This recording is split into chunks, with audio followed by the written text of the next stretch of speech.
Arya tiba-tiba muncul di lokasi syuting tanpa memberitahu siapapun. Bahkan Vino sang sutradara tak tahu menahu.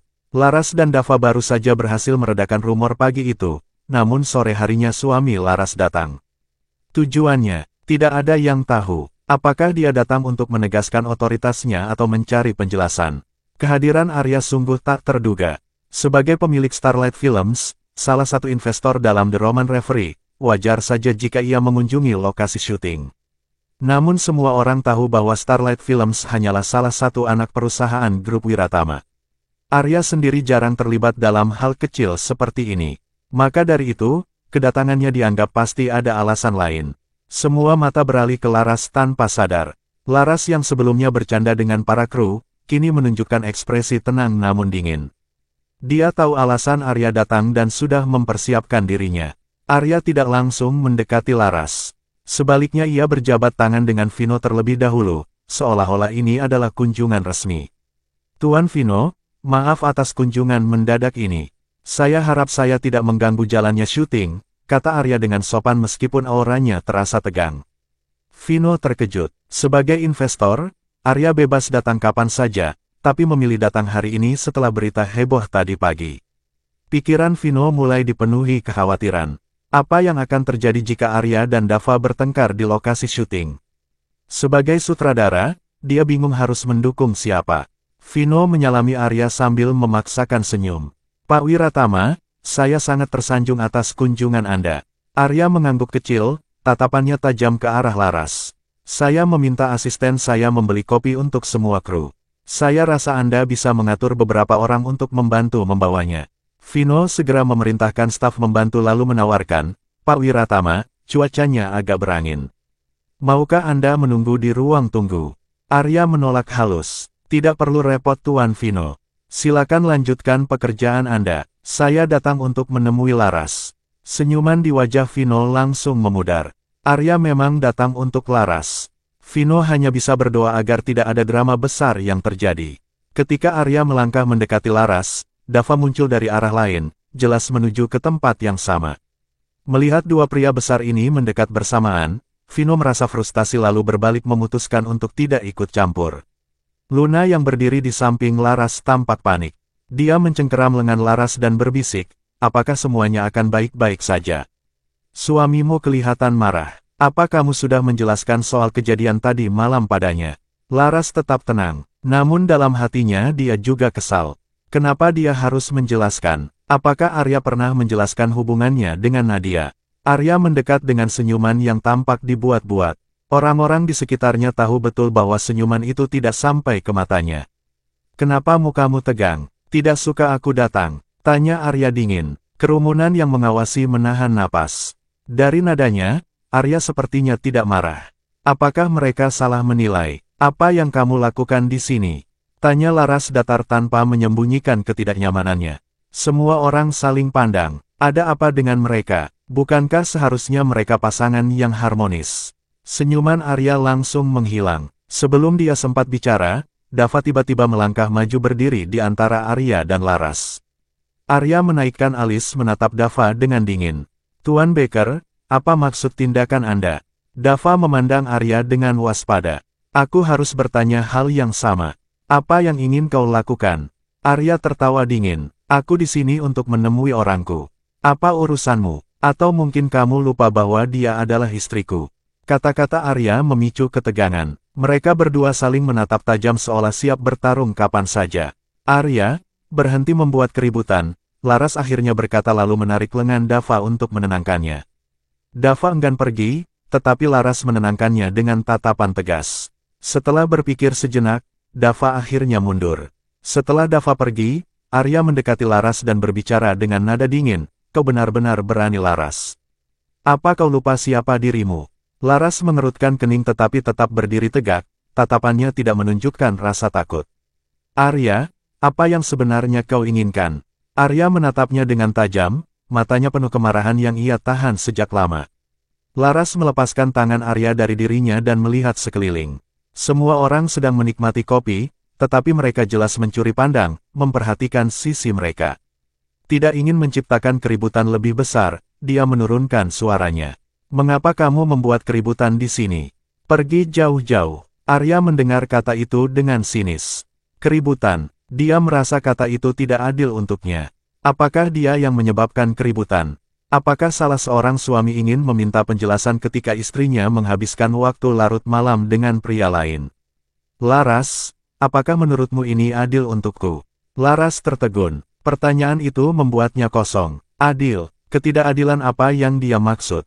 Kamu belum menjelaskannya padaku. Apa yang perlu dijelaskan? Bukankah semuanya sudah jelas di internet? Arya tidak terima jawabannya. Kamu membandingkanku dengan netizen itu.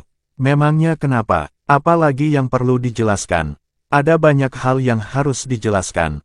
Seperti mengapa dia membawakanmu makanan, mengapa kamu membiarkan dia masuk ke kamarmu larut malam. Sudah hampir tengah malam Laras. Apakah kamu sama sekali tidak berhati-hati?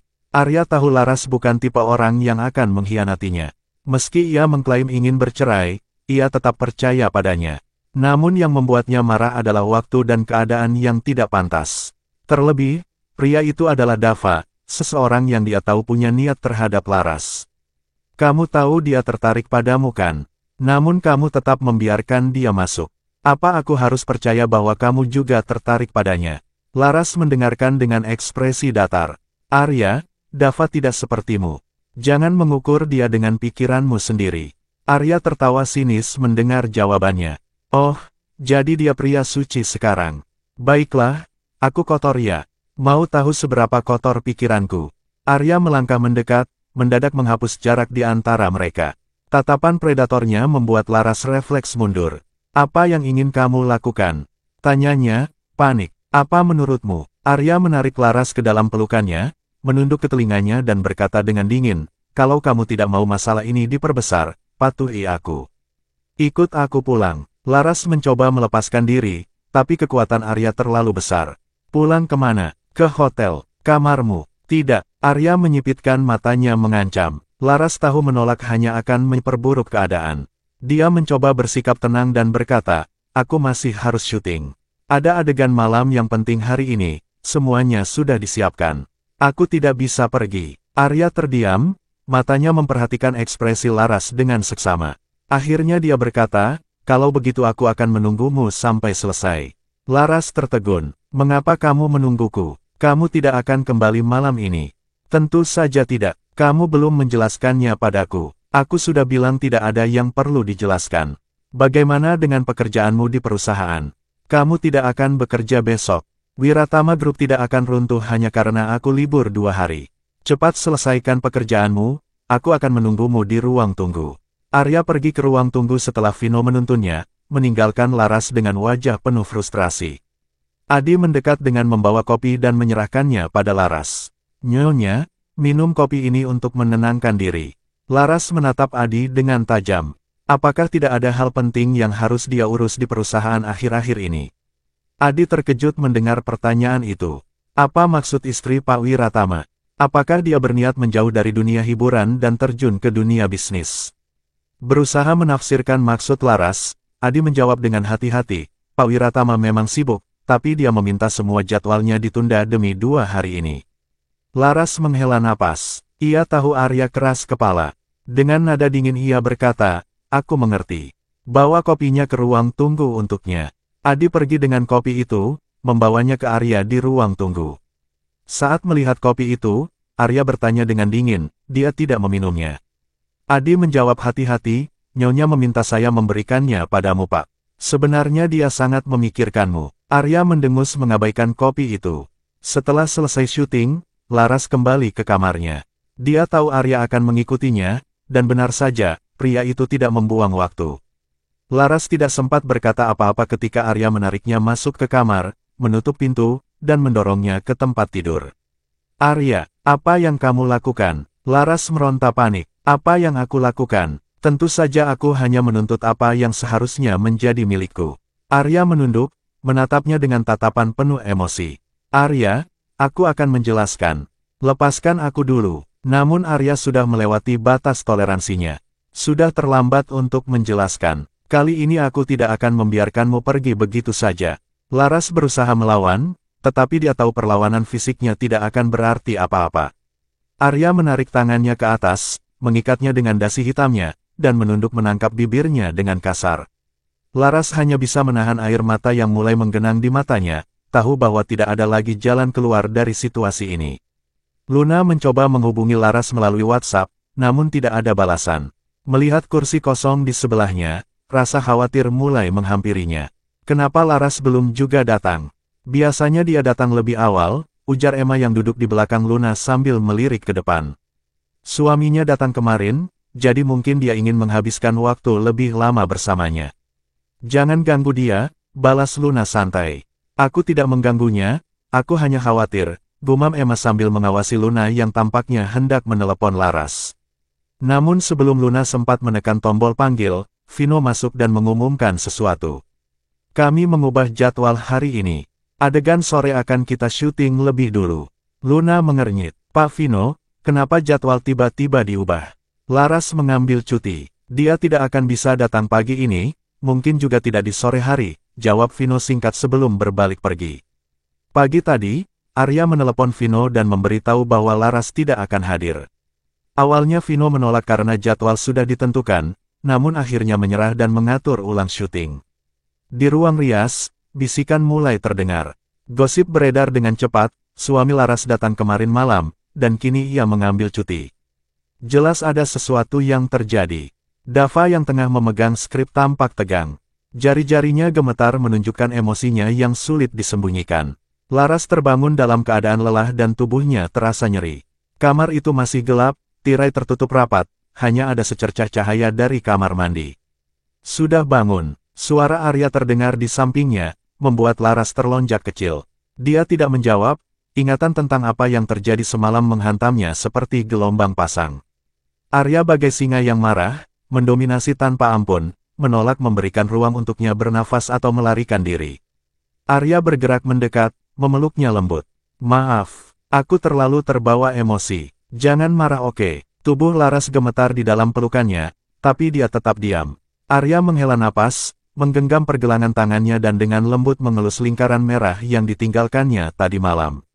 Suaranya melembut. Masih sakit. Tanda merah itu tampak jelas, membuatnya merasa bersalah. Kemarin kamu benar-benar membuatku marah. Aku tidak akan seperti ini kalau kamu tidak memancingnya. Laras, aku tidak suka Dava. Tolong menjauhlah darinya ya, dan jangan terus-menerus melawanku. Kalau kamu menurut, aku akan memperlakukanmu dengan baik. Laras menarik tangannya dari genggaman Arya dan akhirnya berbicara, suaranya dingin. Aku bukan peliharaanmu. Aku akan melakukan apapun yang aku inginkan. Dava adalah temanku, dan aku tidak akan menjauh darinya. Laras berbalik mengabaikan Arya. Arya mengernyit. Apa kau sengaja menantangku? Pelajaran tadi malam belum cukup. Nada suaranya terdengar keras, tetapi Laras hanya tertawa pahit. Benar, kamu sudah mengingatkanku. Kita memang punya perjanjian. Aku istrimu dan aku tidak punya hak untuk menolak. Tapi sekarang aku sudah lelah. Silakan lakukan apapun yang kamu inginkan. Aku tidak peduli lagi. Kata-kata Laras meskipun diucapkan dengan tenang, tapi memotong seperti pisau. Arya terdiam, sedikit terkejut dengan perubahan sikapnya. Namun Arya mengabaikan makna mendalam di balik perkataan Laras.